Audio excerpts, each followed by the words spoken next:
Mi hijo quería llevarme a una casa. Mi nieta me dijo, no vayas, abuelito, escuché todo. Ya tenía la chamarra puesta cuando mi nieta tomó mi brazo.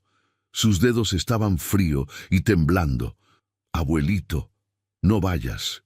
Fruncí el ceño. Mi hijo ya me esperaba en el carro, con el motor encendido frente a la casa. Escuché todo, susurró ella, mirando hacia la ventana como si alguien pudiera oírla. Sentí algo extraño en el pecho, porque en ese instante entendí que esa visita no era solo una visita. Y lo que mi nieta escuchó esa noche era algo que mi propio hijo nunca quiso que yo descubriera. Antes de continuar, suscríbanse al canal y díganme en los comentarios desde dónde nos están escuchando. Mi nombre es Antonio Montoya. Tengo 80 años. Y esa tarde aprendí que los peligros más grandes no vienen de los extraños, vienen de la propia sangre. Llevo toda la vida levantándome antes de que salga el sol. 53 años trabajando la tierra, firmando contratos, leyendo documentos con lentes y sin ellos cuando la luz era buena. Mi mente nunca me ha fallado, ni cuando enterré a mi esposa Rosa hace 4 años, ni cuando tuve que reorganizar solo todo lo que habíamos construido juntos. Algunos hombres se doblan. Yo aprendí a doblar el papel sin arrugarlo. Por eso cuando Iván empezó a hablar de descanso hace 3 semanas, lo escuché con cuidado, con demasiado cuidado para que él no lo notara. «Papá, usted ya hizo suficiente», me dijo una tarde en la cocina mientras Lucía, su esposa, servía café con una sonrisa que nunca le llega a los ojos. «Merece un lugar tranquilo, sin preocupaciones». Lucía asintió. Siempre asiente. Es un hábito que tiene cuando Iván habla, como si sus palabras necesitaran una sombra que las apruebe. «Estoy bien en mi casa», respondí. «Pero papá», comenzó él. «Estoy bien en mi casa, Iván». Ahí terminó la conversación ese día, pero no terminó el tema. Iván es como el agua, no ataca, rodea. En los días siguientes empezaron las visitas más frecuentes. Lucía traía comida que yo no había pedido. Se ofrecían a llevarme al médico. Me preguntaban si dormía bien, si me dolía algo, si me sentía solo. Yo observaba, respondía lo justo y seguía observando. Debo decir algo que me cuesta admitir. Debí haberlo visto antes. Las señales estaban ahí desde meses atrás, pero uno se resiste. Iván era mi hijo. Lo había cargado en brazos, lo había visto crecer, había pagado sus deudas más de una vez sin que él lo supiera. Ese afecto me hizo ciego más tiempo del que debí permitirme. Cuando Rosa vivía, ella sí lo veía. Me lo decía a su manera, sin drama, con esa honestidad suave que tenía para las cosas difíciles. Yo siempre encontraba una razón para no escucharla del todo. Fue hace 5 días cuando la señal llegó desde donde menos la esperaba. Valeria, mi nieta de 16 años, hija de mi otra hija, Marcela, que vive en Guadalajara, se quedó a dormir en casa porque su madre tuvo un viaje de trabajo. Iván y Lucía no sabían que ella estaba ahí. Cometieron el error de hablar con la puerta entornada. Valeria se despertó a medianoche con sed, caminó descalza hacia la cocina y se quedó pegada a la pared del pasillo cuando escuchó las voces. No entendió todo. Me lo dijo con honestidad. Hablaban de papeles, de una firma, de algo que llamaban incapacidad. Abuelito, ¿eso qué significa? Yo sé exactamente lo que significa. Significa que mi hijo estaba explorando la posibilidad de intentar declararme legalmente incapaz. Significa que alguien le había dicho que si iniciaba ese trámite podía buscar administrar mis bienes, mi casa, mis terrenos en Jalisco, el fideicomiso que construí durante décadas, propiedades, ahorros y activos que en conjunto superaban los 4 millones de pesos. Valeria no entendió esa palabra, pero sí entendió otra frase con total claridad. Si lo llevamos al rancho, allá nadie lo va a encontrar. Eso fue lo que detuvo mi corazón por un segundo esa tarde, cuando ella me lo repitió. No lo encontrar, como si yo fuera algo que se puede esconder. como si 80 años de vida, de trabajo, de dignidad, pudieran simplemente desaparecer detrás de un portón. Y ahí estaba yo, con la chamarra puesta, el bolso pequeño que Iván me dijo que empacara solo por unos días, y el motor de su carro ronroneando afuera. Miré a Valeria, le quité los dedos del brazo con suavidad, le puse una mano en la mejilla. «Escúchame bien, mi niña», susurré. «No le digas nada a nadie todavía. Llámale a don Ramiro esta noche, solo a él. Dile que escuchaste que tu tío habla de llevarme a un rancho, que salieron rumbo a zona rural de Jalisco. ¿Puedes repetirme eso?» «Te llevan a un rancho, zona rural de Jalisco», repitió ella con la voz quebrada. «Bien, ahora suéltame». Y salí por la puerta, porque a veces, para descubrir la trampa completa, uno tiene que dejarse atrapar. Subí al carro de mi hijo con la espalda recta y los ojos bien abiertos. Cuando Iván me preguntó si estaba listo, le sonreí. «Listo, hijo», respondí con una calma que él no merecía, pero que yo necesitaba mantener. Lo que no sabía Iván era que en ese momento acababa de cometer el error más costoso de su vida. Porque yo no iba al rancho a descansar, iba a memorizar cada detalle del camino. Hay momentos en la vida en que uno entiende que su memoria es el único arma que le queda. Ese fue uno de esos momentos. Iván conducía con una calma que me resultaba más inquietante que cualquier grito. Tenía los hombros relajados, una mano en el volante, la otra sobre su pierna. Lucía iba en el asiento del copiloto con el teléfono en la mano, escribiendo mensajes que no me mostró. De vez en cuando se volteaba hacia mí con esa sonrisa suya, la misma de siempre, dulce en la superficie, vacía por dentro, y me preguntaba si estaba cómodo, si quería música, si tenía frío. «Estoy bien», respondía yo cada vez, y mientras respondía, observaba. Leía cada letrero que aparecía a los lados de la carretera con la concentración de un hombre que sabe que esos datos pueden ser la diferencia entre salir y no salir de algún lugar. No memoricé tiempos exactos ni distancias precisas. Eso hubiera sido imposible, pero sí grabé referencias, puntos que cualquier persona podría reconocer. Salimos de la ciudad entrada la tarde. Iván tomó la carretera federal hacia el norte. Pasamos por un cruce con un local cerrado a la orilla del camino, y más adelante un galpón de materiales de construcción con la fachada descascarada. Nada con nombre, solo estructuras que uno reconoce por su forma. Unos 20 minutos después, la carretera empezó a cambiar.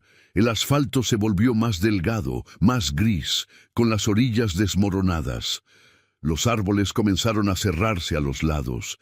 Ya no había negocios, solo milpa, cerros bajos y alguna que otra casa de bloc sin pintar. Fue entonces cuando vi la primera referencia importante, un letrero de metal oxidado, inclinado hacia un lado.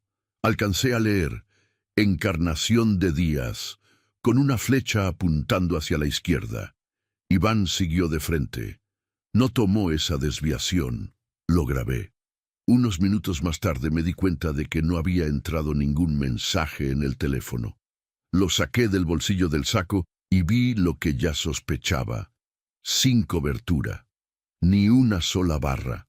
Lo guardé sin decir nada. Lucía se estiró en ese momento para subir el volumen del radio.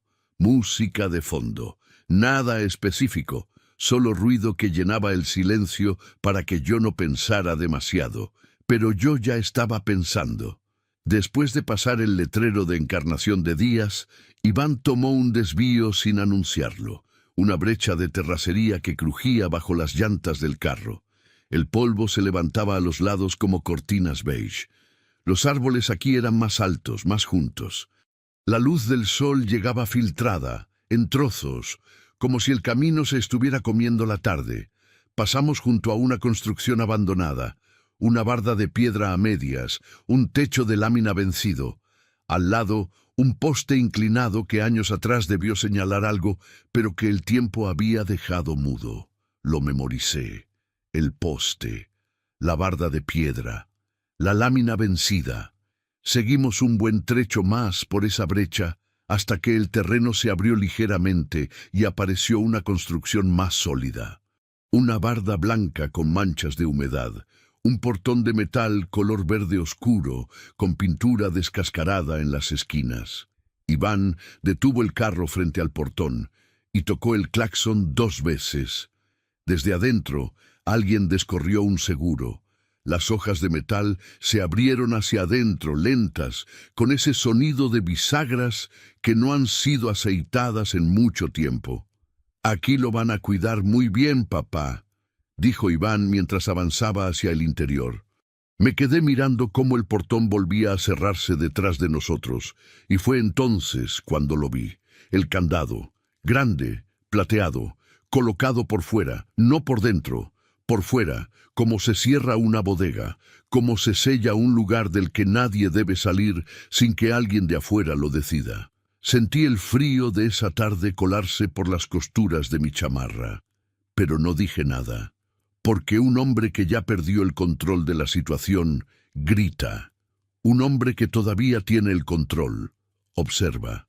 Y yo todavía tenía el control, o eso me dije a mí mismo mientras el carro se detenía frente a una construcción de techo bajo, paredes blancas y ventanas con barrotes delgados que desde lejos casi parecían decorativos.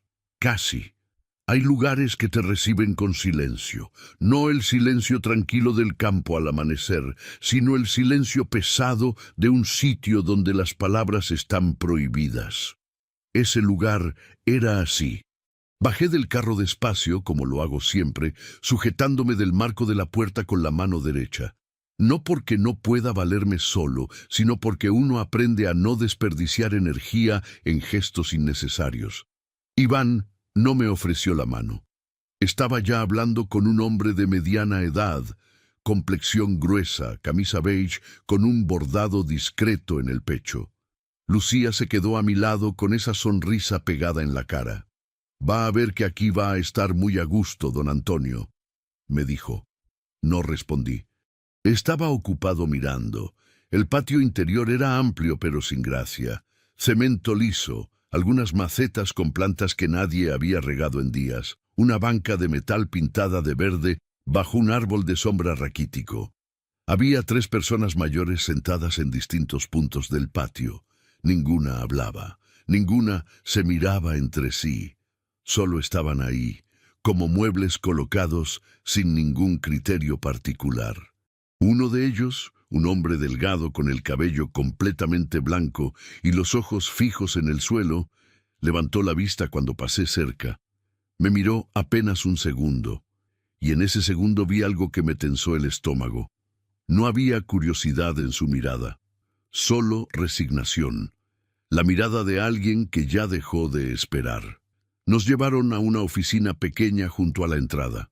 Escritorio de madera, 2 sillas de plástico, un ventilador de techo que giraba sin convicción. El hombre de la camisa beige era el encargado del lugar. Tenía manos grandes y hablaba despacio, eligiendo cada palabra como quien sabe que las palabras son herramientas. «Don Antonio, bienvenido. Aquí vamos a estar pendientes de usted en todo momento». «¿Puedo hacer llamadas?», pregunté directamente. Una pausa breve, casi imperceptible. «Tenemos un teléfono de uso común para los residentes, en horarios establecidos cuando el encargado lo autoriza». Iván intervino antes de que yo pudiera decir algo más. «Papá, es para que pueda descansar sin distracciones. Ya sabe cómo se estresa usted con el teléfono. Yo nunca me he estresado con el teléfono en mi vida». Pero asentí, porque seguía observando. Nos pidieron mi teléfono personal. Lo dijeron con una naturalidad que debía hacer sentir que era un trámite normal, como quitarse los zapatos antes de entrar a una casa. Iván y Lucía observaron en silencio mientras yo lo entregaba. «Es el reglamento», dijo el encargado. para el bienestar de los residentes. Lo entregué, no tenía opción en ese momento, pero antes de soltarlo, en el segundo en que lo sostuve por última vez, pensé en Valeria, en don Ramiro, en las palabras que le había pedido a mi nieta que repitiera. Un rancho, zona rural de Jalisco. El teléfono desapareció en un cajón. Iván se despidió de mí con un abrazo que duró exactamente lo que dura la culpa cuando uno la quiere disfrazar de cariño. Me palmeó la espalda 2 veces. Lo voy a venir a ver pronto, papá. No le pregunté cuándo, porque ya sabía que pronto era una palabra que en ese lugar no tenía ningún significado concreto. Me asignaron una habitación sencilla, cama individual, colchón firme, una ventana con vista al patio. Los barrotes que desde afuera parecían decorativos, desde adentro parecían exactamente lo que eran. La habitación olía a desinfectante y a algo más antiguo debajo de eso. Humedad quizás, o tiempo acumulado. En ese sitio los nombres no importaban. Lo que importaba era entender cómo funcionaba. Esa primera noche, mientras fingía dormir, escuché pasos en el pasillo. Lentos, regulares, un cuidador haciendo rondas. Lo escuché una y otra vez, lo suficiente para entender que era constante. Al día siguiente, durante el desayuno en un comedor común, el hombre de cabello blanco que había visto en el patio se sentó frente a mí. Tardó un momento en hablar. Primero miró hacia los lados. Luego bajó la voz hasta convertirla en algo apenas más espeso que el aire. «Este lugar no aparece en ningún registro», murmuró, como si decirlo en voz alta todavía le costara. «¿Cuánto tiempo lleva usted aquí?», pregunté en el mismo tono. «Ya perdí la cuenta de los días, creo que llegué a finales del año pasado». Quise preguntarle más, pero en ese momento uno de los cuidadores se acercó a la mesa con una sonrisa profesional y nos ofreció más café. La conversación murió ahí. Esa tarde pedí hablar con el encargado para preguntar sobre los documentos que había firmado Iván al momento de mi ingreso. Quería saber exactamente qué términos habían acordado, qué autorizaciones había otorgado mi hijo en mi nombre. La respuesta fue educada, tranquila y absolutamente evasiva. «Esos trámites los maneja directamente la familia, don Antonio. Si tiene alguna duda, puede consultarlo con su hijo en su próxima visita». Su próxima visita, sin fecha, sin compromiso. Esa noche, mientras el ventilador de mi habitación giraba en la oscuridad, escuché voces al final del pasillo. Reconocí la voz de Iván. Creí que ya se había ido, pero seguía ahí, hablando con el encargado en tono bajo, urgente. No pude escuchar todo. Solo fragmentos que el viento y las paredes me dejaron pasar, pero escuché con claridad 2 palabras, documentos pendientes, y entendí que el tiempo no estaba de mi lado. A veces la persona que te salva la vida no sabe exactamente lo que está haciendo, solo sabe que algo está mal y que no puede quedarse quieta. Eso era Valeria, 16 años, uniforme de preparatoria, mochila al hombro. Me lo contó ella misma, semanas después, con esa forma suya de narrar las cosas rápido y sin pausas. Un miedo en el pecho que no la dejó dormir en toda la noche después de que subía al carro de Iván. Esa misma tarde, en cuanto el carro de su tío desapareció al final de la calle, Valeria entró a la casa, buscó en su teléfono el número que yo le había pedido guardar por si algún día pasaba algo, y marcó. Don Ramiro contestó al segundo timbre. Ramiro Estrada, 74 años. Mi amigo de toda la vida, desde que los dos éramos muchachos sin nada en los bolsillos y con demasiadas ideas en la cabeza. Habíamos construido cosas juntos, perdido cosas juntos, enterrado a personas que amábamos. Hay amistades que el tiempo afina como el buen mezcal. La nuestra era de esas. Don Ramiro, dijo Valeria en cuanto él contestó. Soy Valeria, la nieta de don Antonio. Valeria, ¿qué pasó? ¿Está bien tu abuelo? No lo sé. Se fue con mi tío Iván. Me dijo que le llamara a usted, que le dijera que lo llevan a un rancho, que salieron rumbo a zona rural de Jalisco. Silencio al otro lado de la línea. ¿Eso te dijo él? ¿Esas palabras? Sí, señor. Don Ramiro conoce a los hombres que eligen sus palabras con precisión. Sabe que cuando yo digo algo en términos concretos, es porque esos términos importan. No perdió tiempo. ¿Escuchaste algo más, mi niña? Cualquier cosa. No importa si no entendiste. Valeria le repitió todo lo que me había contado a mí. La noche, el pasillo, la puerta entornada, las palabras que no entendió del todo, incapacidad, documentos, firma, y luego la frase que sí entendió perfectamente, la que se le quedó grabada con la claridad de una quemadura. Allá nadie lo va a encontrar. Don Ramiro guardó silencio unos segundos. Valeria, escúchame. No le digas nada de esto a tu tío Iván, ni a Lucía, a nadie. ¿Puedes hacer eso? Sí. Bien, ahora necesito que pienses. ¿Escuchaste algo más? ¿Algún nombre? ¿Algún lugar concreto?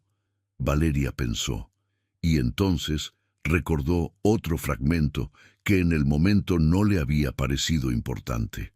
Escuché que mi tío mencionaba algo de Jalisco, una zona rural, y algo de un ejido, pero no escuché bien el nombre. Eso fue suficiente para empezar.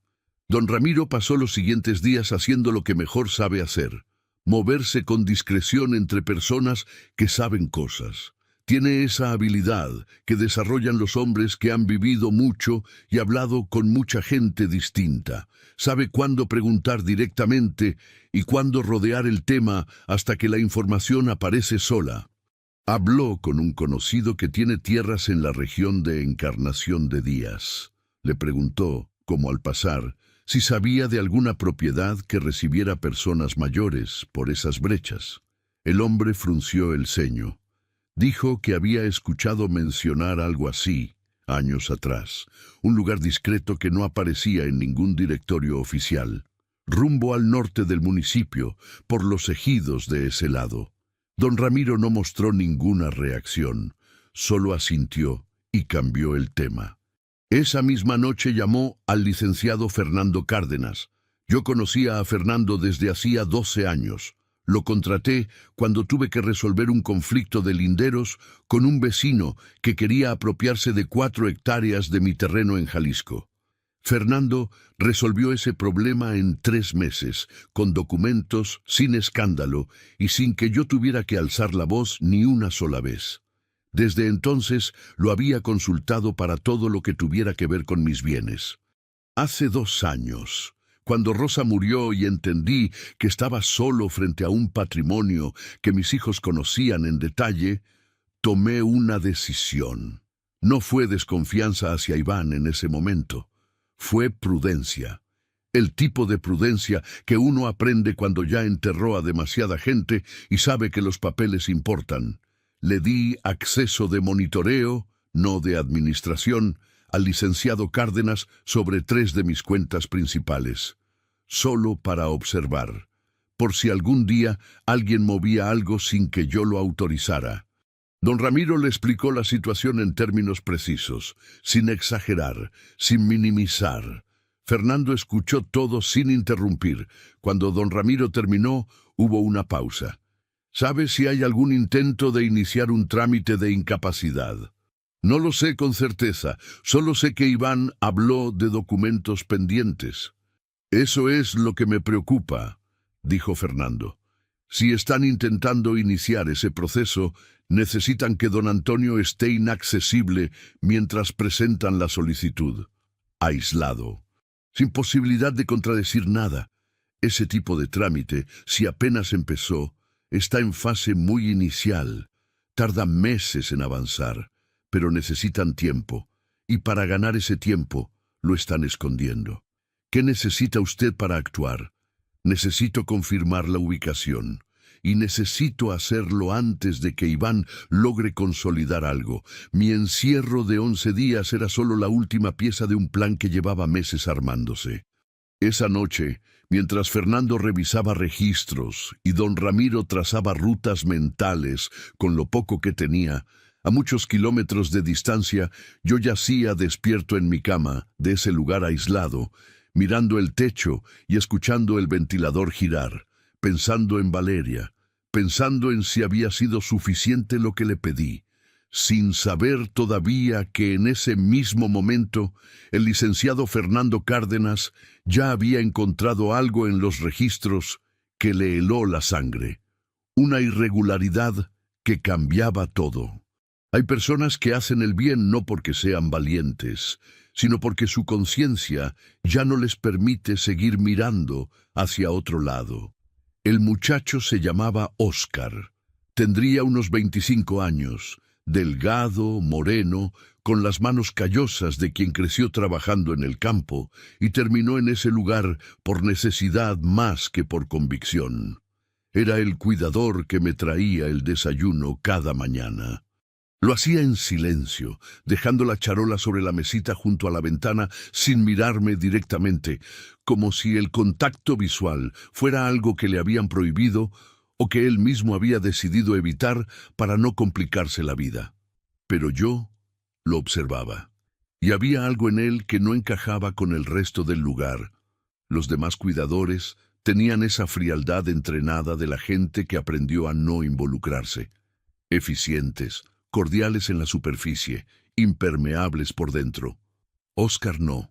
Óscar a veces tardaba un segundo de más antes de salir de la habitación, como si quisiera decir algo y en el último momento decidiera no hacerlo. El cuarto día, mientras dejaba la charola sobre la mesa, cometió un pequeño descuido. Rozó con el codo el vaso de agua y lo derramó parcialmente sobre la mesita. Se apresuró a limpiarlo con un trapo que traía en el delantal, disculpándose en voz baja. «No se preocupe», le dije con calma. «Siéntese un momento». Me miró. Esa fue la primera vez que me miró realmente. «No puedo, señor. El encargado». «El encargado no está». «Siéntese un momento, Óscar». Dudó.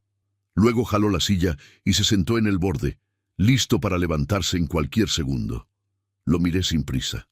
«Usted no debería estar aquí», murmuró de repente, con la vista fija en sus propias manos. No respondí. Esperé. Tardó en continuar. Lo que siguió salió en fragmentos, como cuando uno carga algo pesado desde hace tiempo y lo va soltando poco a poco, porque de un jalón duele demasiado. Mi abuelo.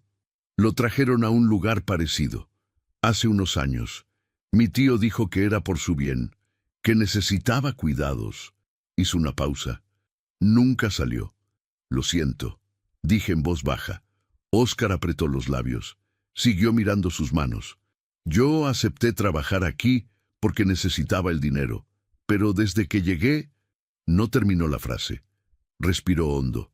«Usted habla bien. Usted entiende todo lo que le dicen. Completamente».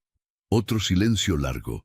Luego, despacio, sin levantar la vista, como quien acepta algo que ha estado evitando aceptar. «Estamos en un ejido al norte de Encarnación de Díaz, Jalisco. Por la brecha que sale antes de llegar al pueblo, unos 40 minutos hacia el monte». Lo dijo sin mirarme, como si repetirlo en voz alta lo obligara a aceptar lo que estaba ayudando a hacer. Lo repetí mentalmente 3 veces. «Ejido al norte de Encarnación de Díaz, brecha antes del pueblo, unos 40 minutos hacia el monte. ¿Las familias pagan por tener a las personas aquí?», pregunté. Óscar asintió casi sin moverse. «Una cuota mensual. El contrato le da a la familia el control sobre las visitas y las comunicaciones. No me dijo el monto exacto, no necesitaba saberlo. Lo que importaba era el mecanismo. Iván había firmado algo que le daba el control de cuándo yo podía hablar con el mundo exterior. Y ese dinero, fuera el que fuera, probablemente salía de mis propias cuentas, camuflado entre los retiros que Fernando estaría revisando en ese momento. «Gracias, Óscar», dije con voz tranquila. Él se levantó rápido, tomó la charola. Antes de salir, se detuvo en el marco de la puerta sin voltear. Mañana en la tarde el encargado sale al pueblo. Estará fuera un par de horas. No añadió nada más. Salió al pasillo y sus pasos se alejaron. Al día siguiente intenté acercarme a la oficina durante la ausencia del encargado. Uno de los otros cuidadores estaba en el pasillo. Me vio. No dijo nada. Solo se cruzó de brazos frente a la puerta. No hubo segunda oportunidad. Me quedé mirando la ventana con sus barrotes delgados. Afuera el sol de la tarde caía sobre el patio de cemento. El hombre de cabello blanco estaba en su banca de siempre. Yo seguía fingiendo fragilidad con cada persona que me observaba. Caminaba despacio. Hablaba poco.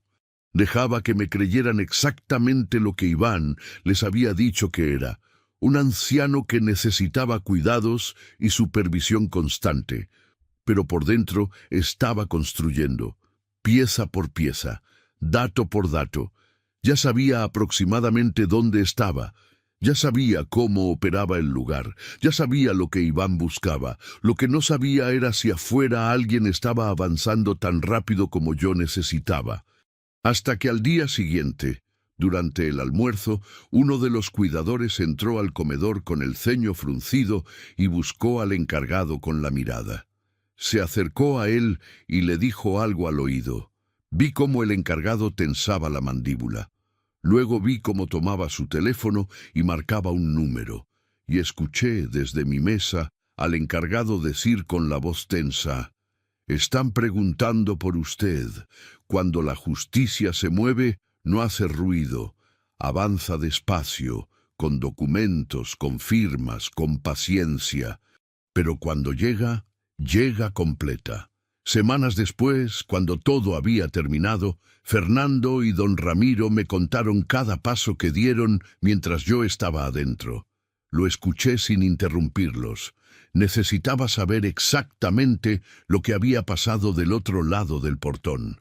Lo primero que hizo Fernando fue buscar ese lugar en los registros oficiales de establecimientos de asistencia social del estado de Jalisco. Buscó en los padrones de salud.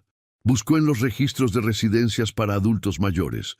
Buscó en los registros municipales de la zona. No encontró nada. Ese lugar no existía en ningún documento oficial. No tenía licencia. No tenía ningún registro ante las autoridades. No tenía ninguna autorización legal para operar como residencia de adultos mayores. Eso cambiaba todo. Lo que Iván había encontrado no era una residencia. Era un sitio que operaba en las sombras, que recibía dinero de familias a cambio de mantener a personas mayores alejadas del mundo, sin supervisión del Estado, sin ninguna garantía de derechos. Fernando preparó un escrito formal dirigido a las autoridades correspondientes. No era una denuncia ordinaria, era un documento construido con precisión, señalando posible retención ilegal de persona adulta mayor y operación clandestina de establecimiento sin registro.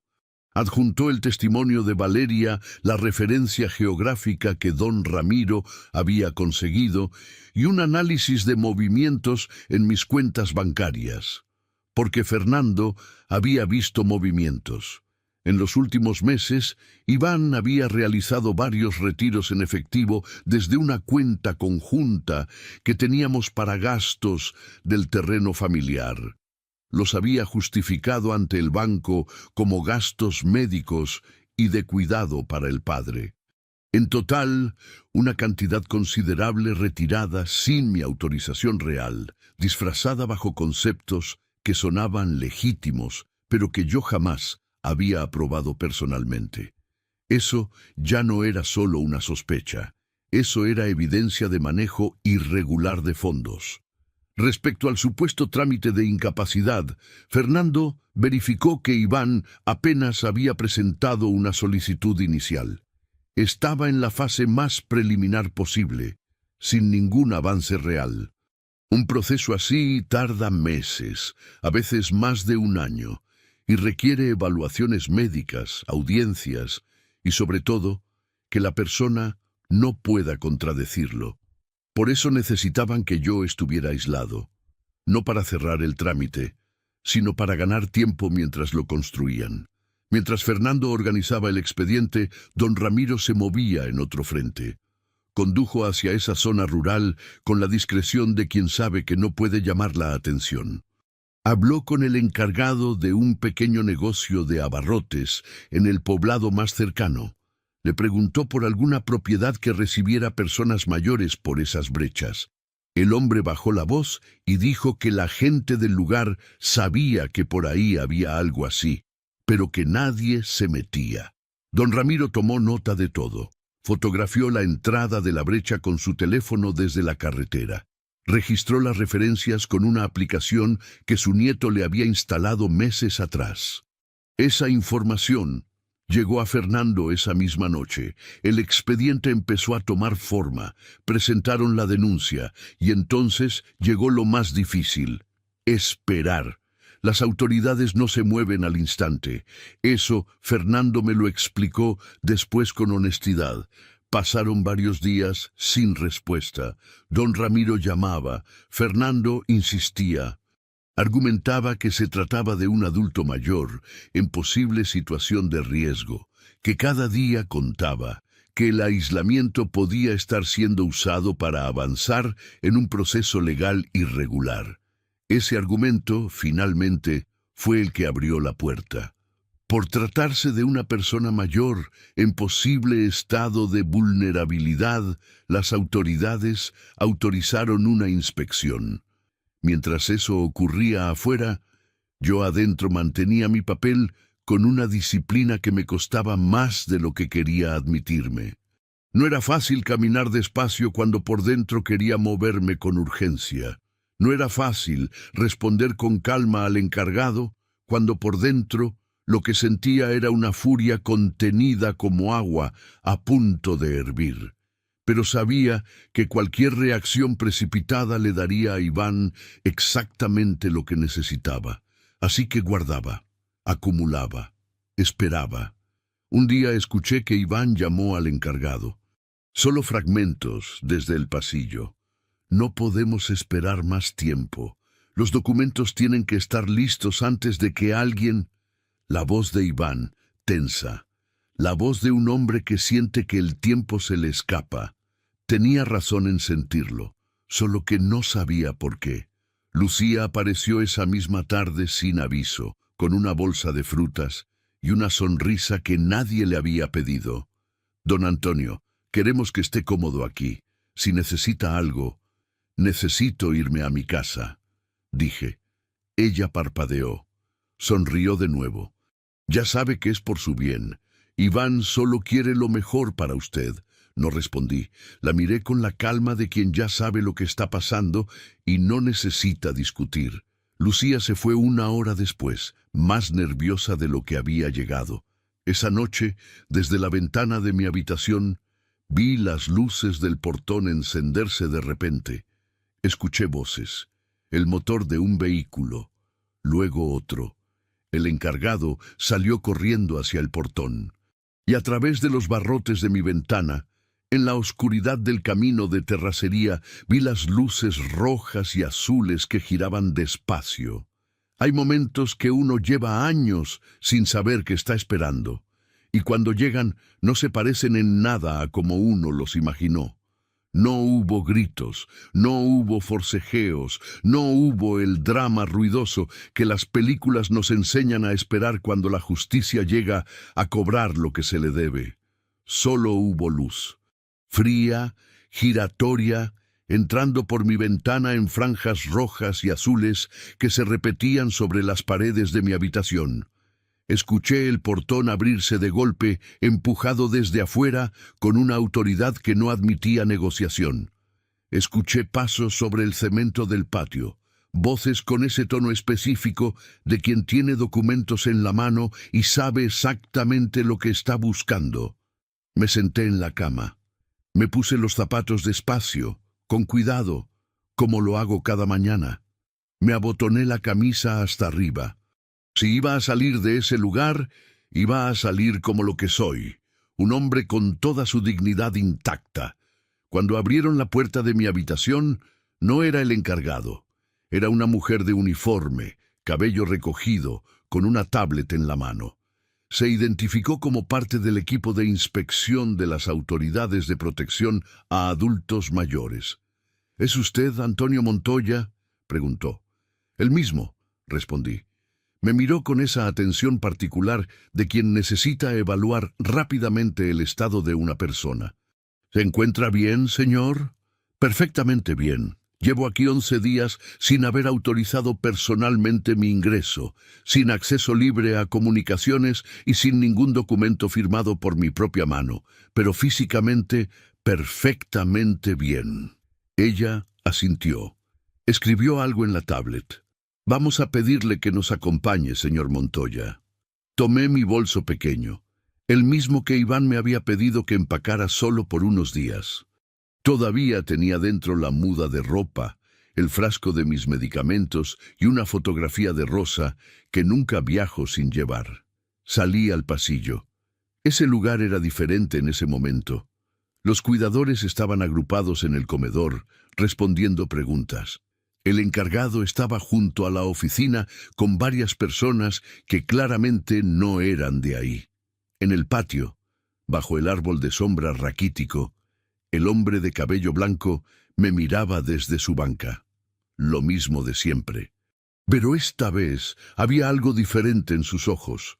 Ya no era resignación, era algo que se parecía mucho al principio del regreso. Crucé el patio con pasos lentos y seguros. Pasé junto al portón abierto de par en par.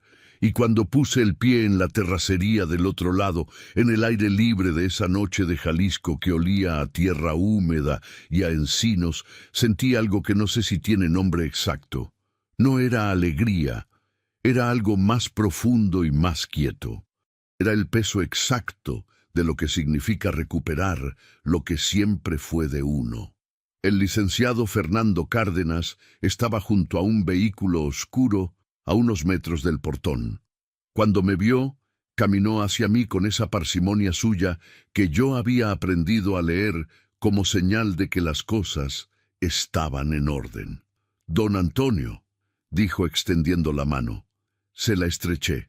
«Fernando, ¿cuánto tiempo tenemos?»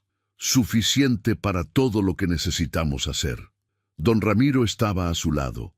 74 años, chamarra café, los ojos brillantes, con esa mezcla de alivio y furia contenida que tiene la gente que se preocupa de verdad. No dijo nada, solo me abrazó, y yo lo dejé.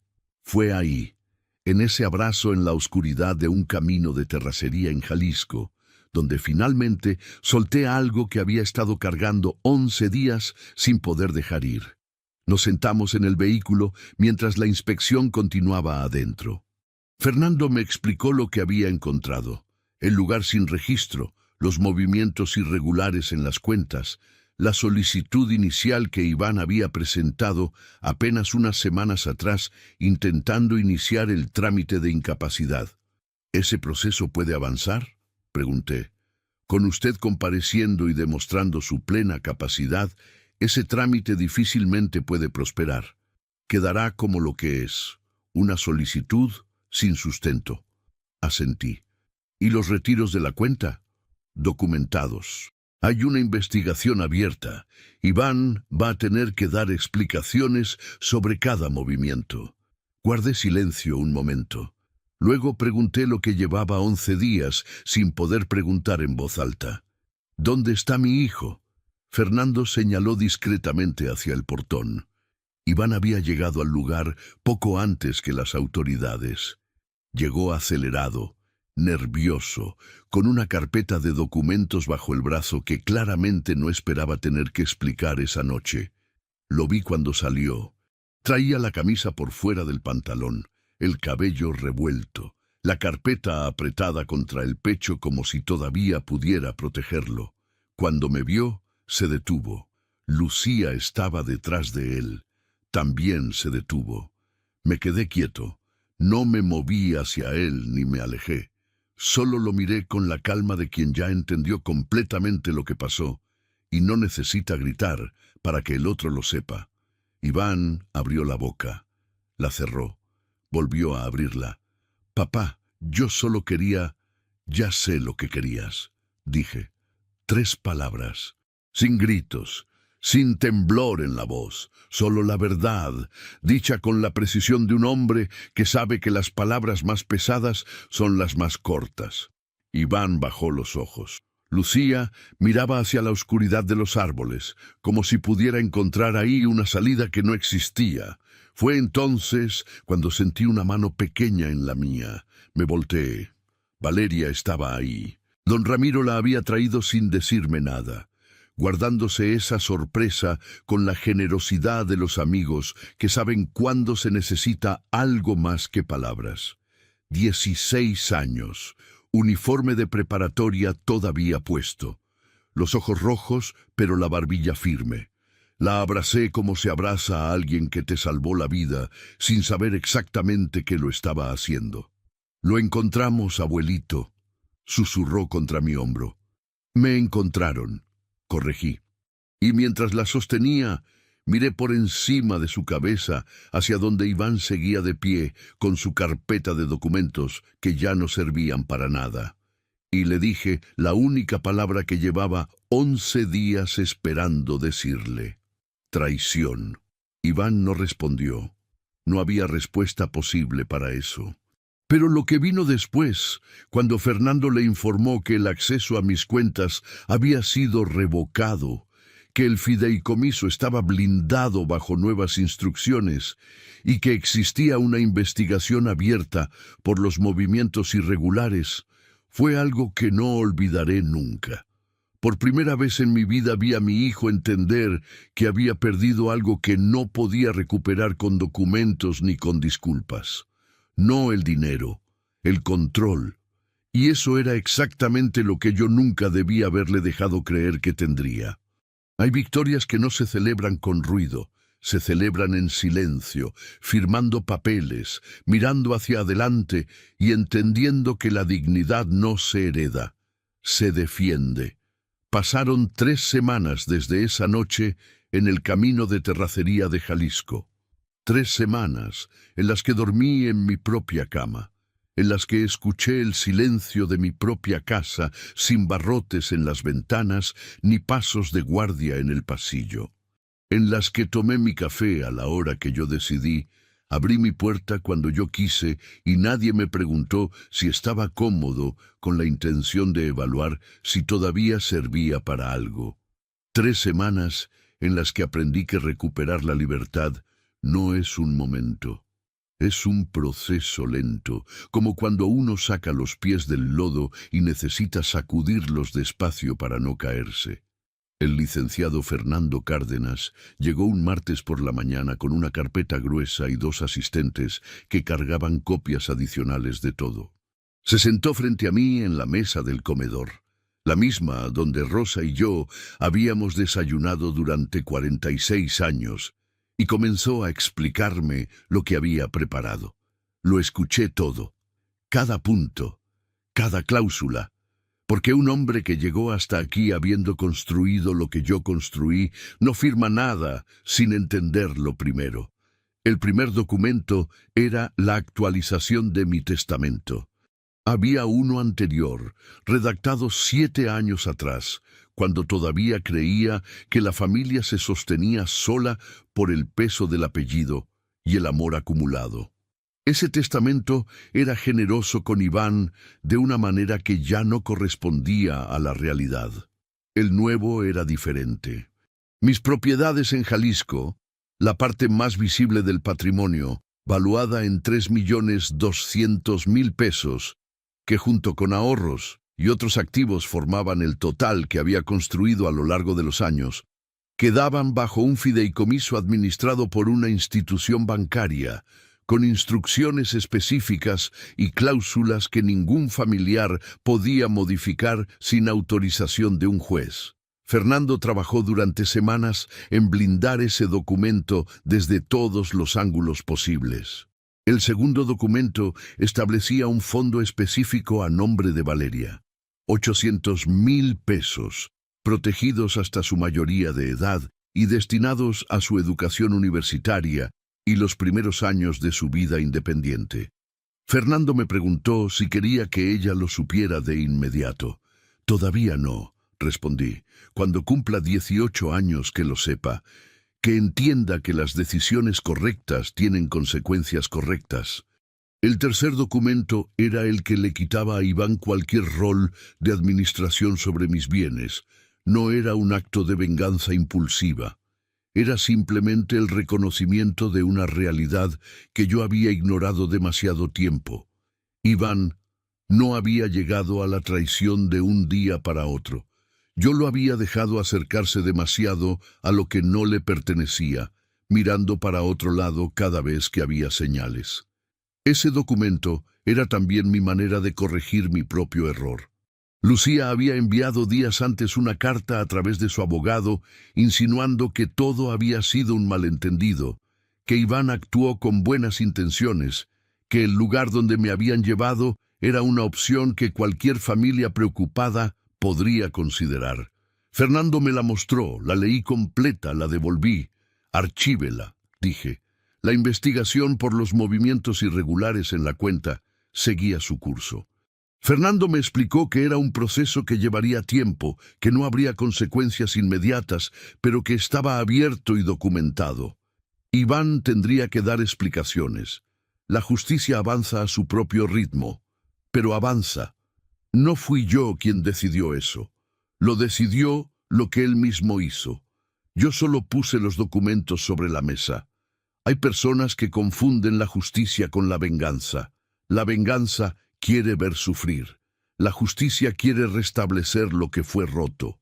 Yo no quería ver sufrir a mi hijo, pero tampoco podía firmar un perdón anticipado y pretender que todo volvería a ser como antes. Lo que había pasado no podía deshacerse.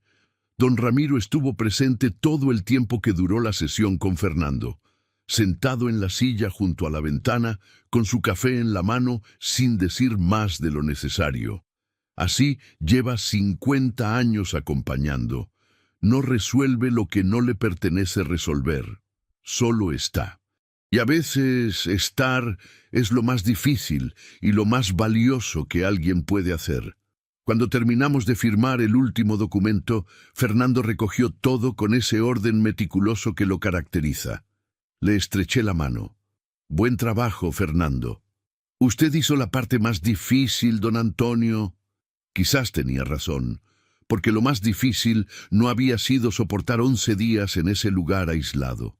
Lo más difícil había sido mantener la cabeza fría cuando el instinto pedía reaccionar. Había sido confiar en que Valeria repetiría las palabras correctas. Había sido fingir fragilidad cuando por dentro todo en mí quería pararse y gritar. Esa tarde, cuando don Ramiro ya se había ido y Fernando también, me quedé solo en la mesa del comedor. Saqué de mi bolsillo la fotografía de Rosa, la misma que había llevado conmigo, sin saber que la iba a necesitar tanto como la necesité esas noches, mirando el techo con el ventilador girando en la oscuridad. La puse sobre la mesa y la miré un momento. Rosa siempre supo quién era Iván mejor de lo que yo quise admitirlo. Me lo decía a su manera, sin drama, sin acusaciones. Yo solía encontrar la forma de no escucharla del todo. Ese fue también mi error. Uno que pagué caro. Valeria vino a visitarme ese sábado. Llegó con Marcela, su madre, mi hija, que todavía cargaba en los ojos la mezcla de alivio y culpa de quien siente que debió haber visto algo que no vio a tiempo. La abracé. Le dije que no había nada que reprocharle, y lo decía en serio. Valeria se sentó frente a mí en la misma silla donde había firmado los documentos 4 días antes. ¿Estás bien, abuelito? La miré. 16 años. Los ojos oscuros de Rosa. La valentía de alguien que todavía no sabe exactamente lo valiente que es. Estoy bien, mi niña. Mejor que antes, si te digo la verdad. Ella frunció un poco el ceño. ¿Cómo puedes estar mejor después de todo lo que pasó? Pensé en cómo responderle. En todos los años que llevaba aprendiendo cosas que nadie te enseña directamente. sobre la confianza, sobre la traición, sobre lo que uno hace con el dolor cuando no tiene la opción de ignorarlo. Porque ahora sé exactamente dónde está parado cada quien, respondí. Y eso, Valeria, vale más que cualquier cosa que pueda tener en el banco. Ella asintió despacio. No creo que lo entendiera del todo todavía, pero lo entendería. La vida se encarga de enseñar esas cosas a su propio ritmo y a su propio costo.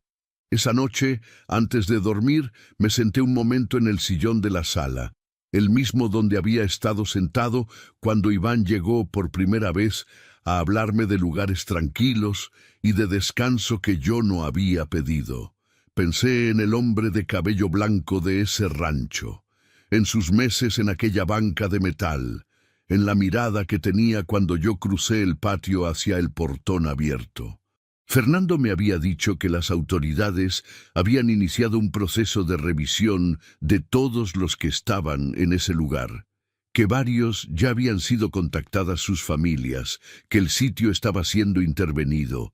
Me alegré, no por mí, por él, porque hay victorias que uno no puede guardar solo. Las que valen de verdad siempre alcanzan para más de una persona. Cerré los ojos en ese sillón y escuché el silencio de mi casa, el crujido de la madera vieja, el viento afuera moviendo las ramas del árbol que Rosa plantó el año en que llegamos a vivir aquí, 53 años de trabajo, 46 junto a Rosa, 11 días encerrado, y toda una vida aprendiendo que la dignidad no es algo que te quitan de un jalón.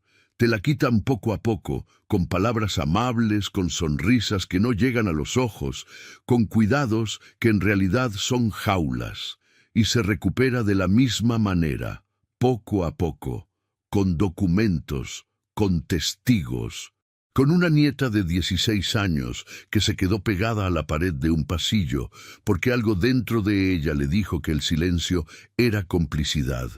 No busqué venganza. Busqué lo que siempre debía haber protegido mejor, mi lugar en el mundo. Y esa noche, en mi sillón, en mi casa, con la fotografía de Rosa sobre la mesa y los papeles firmados en regla, entendí que lo había recuperado. No perfecto, no sin cicatrices, pero mío, completamente mío.